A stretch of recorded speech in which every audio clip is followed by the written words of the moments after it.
ChatGPT versus BARD. What do you... Well, I know ChatGPT is probably better. I think it's better at coding than Google Bard. So if you like get it to code something up, I think ChatGPT, like this is what I've heard, generates something a bit better than Bard. Like I was doing a search the other day on both to get a list of schools, a list of every school in the country. Neither of them would throw up the correct thing because they all said, "Oh, there's lots of them." So here's Too many. here's a sample. I tried to trick it. I was like, "Okay, give me all the schools beginning with A," and it started to roll those stuff off. With GPT, they gave me a list. With Google, because it's Google, gave me all the links to every school, an image for every school, and then an option to export them exactly as they were into a Google Doc. But that's the limitations of data sets, essentially. So like Google can trawl more. So it's an informational advantage. I don't know if that says anything about... Like, I know, like, for instance, Google's much better. If you take a URL of a page or something like that, it can crawl the page more sort of better than GPT. I think Google's whole, purpose is to assume what you're after. So when you wanted a list and it gave you a list plus links plus images, it's because it's trying to work out what you really want out of your question, which is all Google ever does. Because when you put a question into Google, it's not necessarily going to give you the most straightforward answer to the question you gave. It's going to give you what it believes to be what you want out of a lot of different calculations and assumptions that it's making. I do think eventually that Google will be better. Thing is, well, ChatGPT is owned by Bing.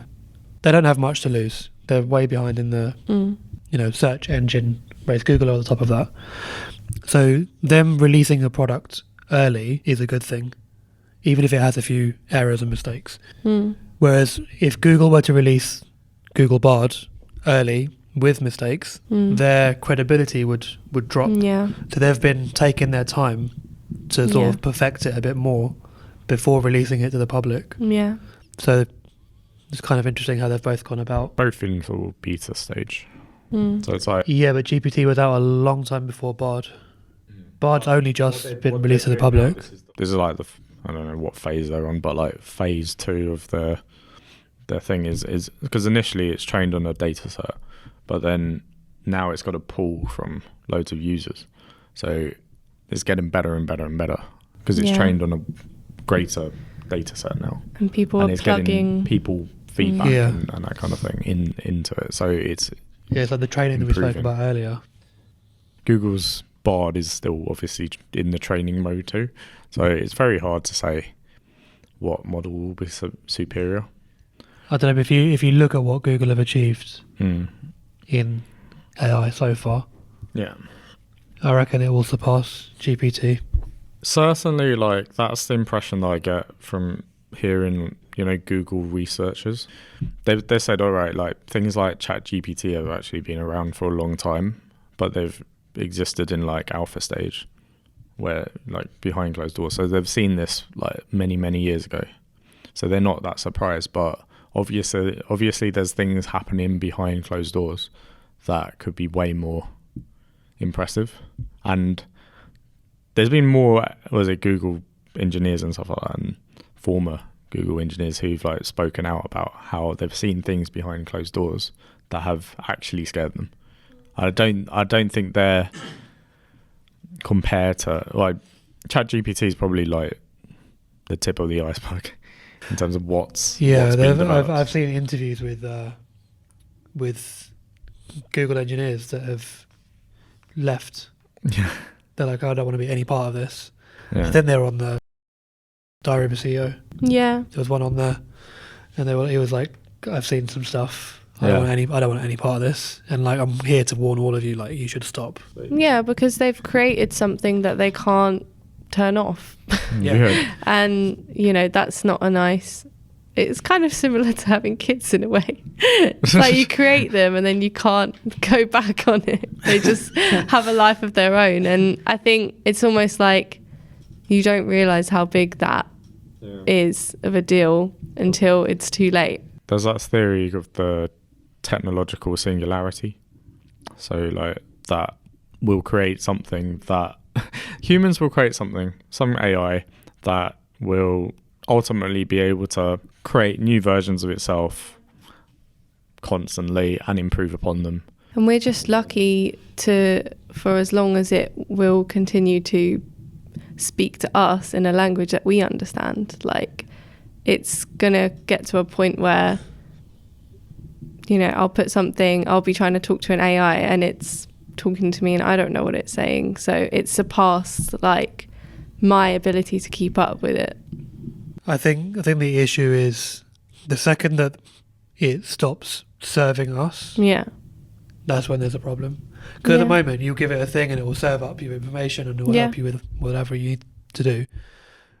The moment it stops serving our needs and starts doing its own thing, that's when there's going to be an issue.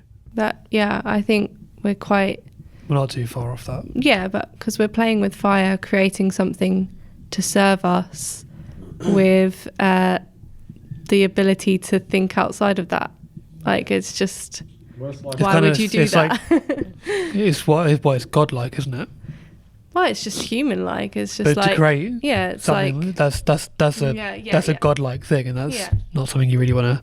No, but it is like, you know, creating something to do whatever you want, but giving it the ability to see outside of that, or allowing it access to see outside of that, it just doesn't make a lot of sense. Well, it's like we can't even tell what the impact will be, because if you think about like the internet, how it started it was just a communication service. Like, it was just a messaging service, and then it just grew and grew and grew, and I don't think anyone who perceived of the internet or something internet-like could have imagined what it would lead to, or predicted like social media and stuff like that. It's just, I don't think it's possible. It reduces like human intelligence massively.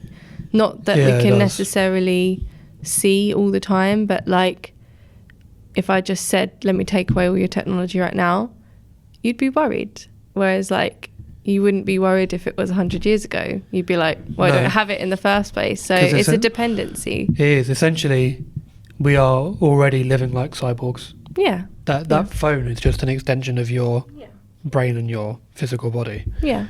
You take it away, you've lost a lot of information, the ability to do a lot of stuff. Yeah, and we don't have a cap on, you know, get to the age of 25 and then we'll let you have a piece of technology that can assist you. It's just assisting you and anyone else that's born at this time of, you know, the world from day one. Like, it's not really detachable at this point.